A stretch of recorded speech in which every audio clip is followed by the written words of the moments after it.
नमस्कार। प्रभा साक्षी news network और आप सभी का स्वागत है।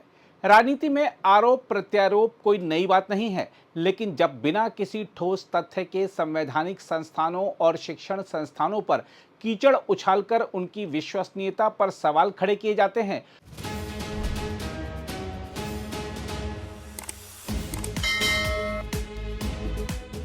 तो यह स्वस्थ लोकतांत्रिक राजनीति नहीं बल्कि लोकतंत्र की जड़ों को कमजोर करने की सोची समझी और खतरनाक राजनीति नजर आती है।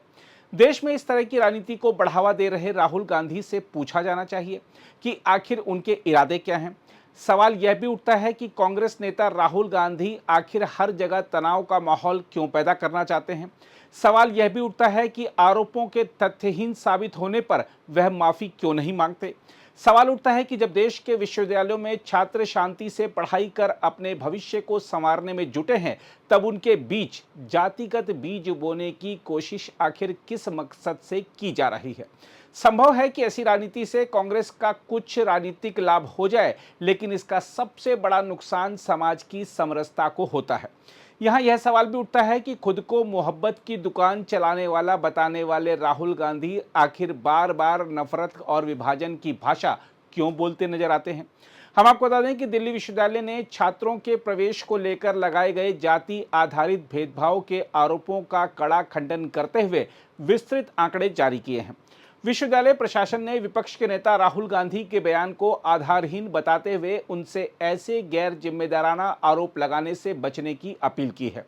साथ ही यह भी कहा गया है कि ऐसे बयान न केवल विश्वविद्यालय की छवि को नुकसान पहुंचाते हैं, बल्कि शैक्षणिक वातावरण को भी दूषित करते हैं।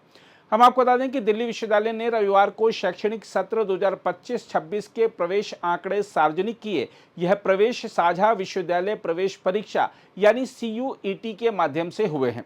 विश्वविद्यालय का कहना है कि उसकी प्रवेश प्रक्रिया पूरी तरह पारदर्शी है और संविधान में तय प्रावधानों के अनुरूप सभी वर्गों को न्यायपूर्ण अवसर प्रदान किए जाते हैं। विश्वविद्यालय द्वारा जारी आंकड़ों के अनुसार परास्नातक पाठ्यक्रमों में कुल 10,442 विद्यार्थियों का प्रवेश हुआ। इनमें 4,022 विद्यार्थी सामान्य वर्ग से हैं, जो लगभग 38.59% हैं। अन्य पिछड़ा वर्ग के 3,115 विद्यार्थी यानी करीब 29.88% छात्र शामिल हैं। अनुसूचित जाति के 1,488 विद्यार्थी यानी 14.27% हैं, जबकि अनुसूचित जनजाति के 614 विद्यार्थी यानी 5.89% हैं। आर्थिक रूप से कमजोर वर्ग के 1,203 विद्यार्थियों को भी प्रवेश मिला, जो 11.54% हैं। स्नातक पाठ्यक्रमों के आंकड़े भी इसी तस्वीर को स्पष्ट करते हैं। विश्वविद्यालय के अनुसार स्नातक स्तर पर कुल 70,395 विद्यार्थियों का प्रवेश हुआ। इनमें 32,777 विद्यार्थी सामान्य वर्ग से हैं, जो 46.56% हैं। अन्य पिछड़ा वर्ग के 17,971 विद्यार्थी यानी 25.52% हैं। अनुसूचित जाति के 10,517 विद्यार्थी यानी 14.93% हैं, जबकि अनुसूचित जनजाति के 3,251 विद्यार्थी यानी 4.62% हैं। आर्थिक रूप से कमजोर वर्ग के 5,869 विद्यार्थियों को भी अवसर मिला, जो 8.35% हैं। इन आंकड़ों को सामने रखते हुए दिल्ली विश्वविद्यालय ने स्पष्ट किया है कि प्रवेश की प्रक्रिया में किसी प्रकार के जाति आधारित साक्षात्कार की अनिवार्यता नहीं है। अधिकांश पाठ्यक्रमों में प्रवेश साझा विश्वविद्यालय प्रवेश परीक्षा के अंकों के आधार पर होता है।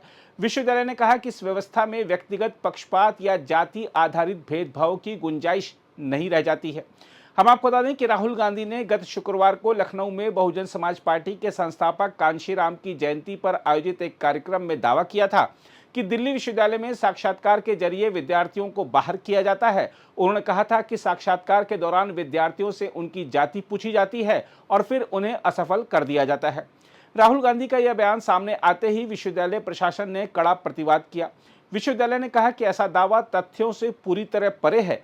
प्रशासन का कहना है कि यदि देश की सबसे प्रतिष्ठित शिक्षण संस्थाओं में से एक पर इस प्रकार के आरोप लगाए जाएंगे, तो इससे विद्यार्थियों और शिक्षकों के बीच अविश्वास का वातावरण बनेगा। यही नहीं, दिल्ली विश्वविद्यालय ने शिक्षकों की नियुक्तियों के आंकड़े भी साझा किए हैं। वर्ष 2021 से 15 मार्च 2025 तक कुल 5,056 नियुक्तियां हुई। इनमें 2123 नियुक्तियां सामान्य वर्ग से हुई जो 41.99% हैं। अनुसूचित जाति के 717 शिक्षक यानी 14.18%, अनुसूचित जनजाति के 349 शिक्षक यानी 6.90% तथा अन्य पिछड़ा वर्ग के 1282 शिक्षक यानी 25.35% हैं। आर्थिक रूप से कमजोर वर्ग के 422 शिक्षक और दिव्यांग वर्ग के 163 लोगों को भी नियुक्ति दी गई। देखा जाए तो इन आंकड़ों ने राहुल गांधी के आरोपों पर कई सवाल खड़े कर दिए हैं। आलोचकों का कहना है कि बिना ठोस प्रमाण के इस प्रकार के बयान देना जिम्मेदार राजनीति नहीं कहलाता। सवाल यह भी उठ रहा है कि क्या राहुल गांधी हर मुद्दे को केवल जाति के चश्मे से देखने की कोशिश कर रहे हैं। राजनीतिक विश्लेषकों का मानना है कि शिक्षा जैसे संवेदनशील क्षेत्र में जाति का आरोप लगाना बेहद गंभीर बात है। तथ्यहीन आरोप लगाने से सामाजिक तनाव बढ़ेगा। ऐसे में अपेक्षा की जाती है कि देश के वरिष्ठ नेता सार्वजनिक मंचों पर बोलते समय तथ्यों की जांच अवश्य करें। हम आपको यह भी बता दें कि दिल्ली विश्वविद्यालय ने अंत में स्पष्ट कहा है कि वह संविधान की भावना के अनुरूप सभी वर्गों को समान अवसर देने के लिए प्रतिबद्ध है। विश्वविद्यालय ने राहुल गांधी से अपील की है कि वह बिना प्रमाण के आरोप लगाने से बचें और देश की शिक्षा व्यवस्था को अनावश्यक विवाद में न घसीटें। बहरहाल यह स्पष्ट है कि दिल्ली विश्वविद्यालय द्वारा जारी किए गए आंकड़े एक अलग ही तस्वीर पेश करते हैं और राहुल गांधी के आरोपों की विश्वसनीयता पर गंभीर प्रश्न चिन्ह लगा देते हैं। अब देखना यह होगा कि इन तथ्यों के सामने आने के बाद कांग्रेस नेता अपने बयान पर क्या कोई स्पष्टीकरण देते हैं। अगर आप भी लेना चाहते हैं देश दुनिया की तमाम जानकारी तो आज ही सब्सक्राइब करें हमारे चैनल को। साथ ही नीचे दिए बेल आइकन को जरूर दबाएं ताकि हर अपडेट आप तक पहुंच सके।